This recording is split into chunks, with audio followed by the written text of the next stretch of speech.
Bayangkan sebuah struktur raksasa yang terdiri dari 2 juta balok batu vulkanik, disusun tanpa setetes semen pun, membentuk mandala raksasa jika dilihat dari langit.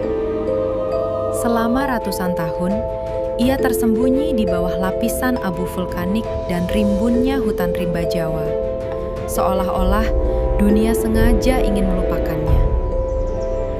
Candi Borobudur bukan sekadar tempat ibadah.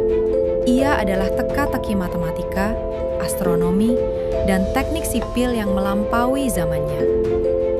Bagaimana cara orang abad ke-8 memindahkan batu seberat total 600.000 ton? Dan benarkah Borobudur dulunya adalah bunga teratai raksasa yang mengapung di atas danau purba? Hari ini, kita akan membedah sejarah, mitos, dan sains di balik monumen Buddha terbesar di dunia ini.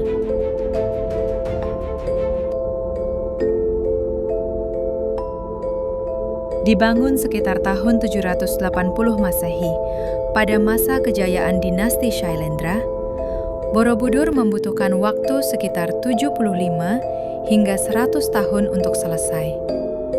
Namun, misterinya dimulai di sini.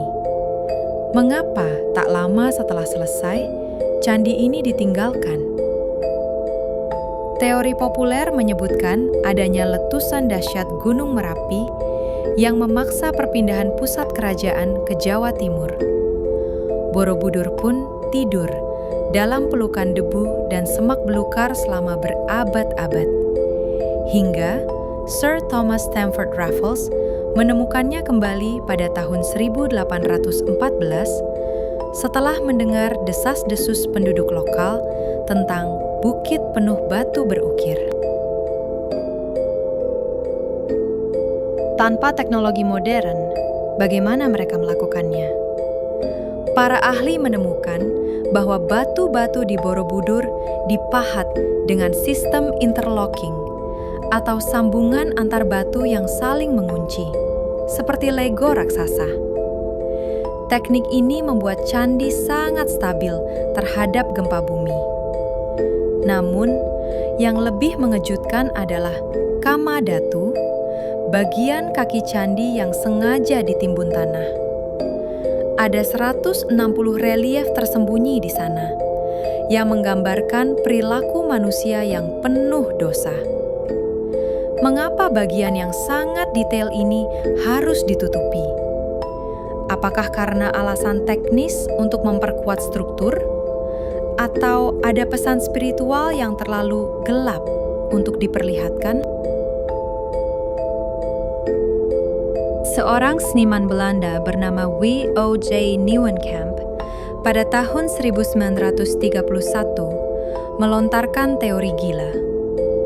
Borobudur sebenarnya adalah simbol bunga teratai yang mekar di atas danau.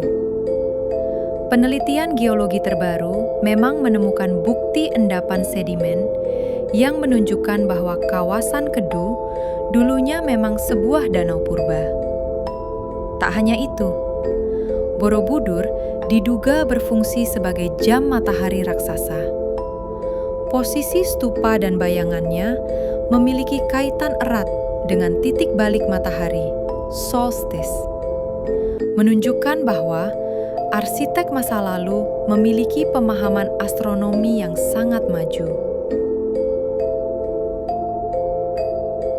Pernah mendengar mitos Kuntobimo? Mitos tentang menyentuh tangan patung di dalam stupa untuk mendapatkan keberuntungan. Meski kini dilarang demi kelestarian batu, ini menunjukkan betapa kuatnya sisi mistis yang melekat. Lalu, lihatlah relief kapal Borobudur. Relief ini menunjukkan kapal bercadik besar yang membuktikan bahwa pada abad ke-8, nenek moyang kita sudah menjadi penjelajah samudra yang tangguh, jauh sebelum bangsa Eropa memulai zaman penjelajahan.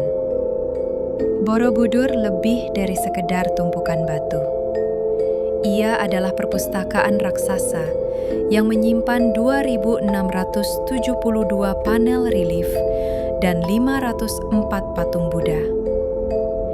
Ia adalah bukti bahwa ribuan tahun lalu, bangsa ini telah mencapai puncak peradaban yang luar biasa. Misteri mungkin akan selalu menyelimuti lorong-lorong batunya. Namun, satu hal yang pasti, Borobudur adalah pesan dari masa lalu agar kita tidak pernah berhenti bermimpi besar. Bagaimana menurut kalian? Apakah benar ada ruang rahasia di bawah stupa utama yang belum ditemukan? Tulis pendapat kalian di kolom komentar. Jangan lupa klik like, subscribe, dan nyalakan lonceng agar tidak ketinggalan pembahasan misteri sejarah lainnya.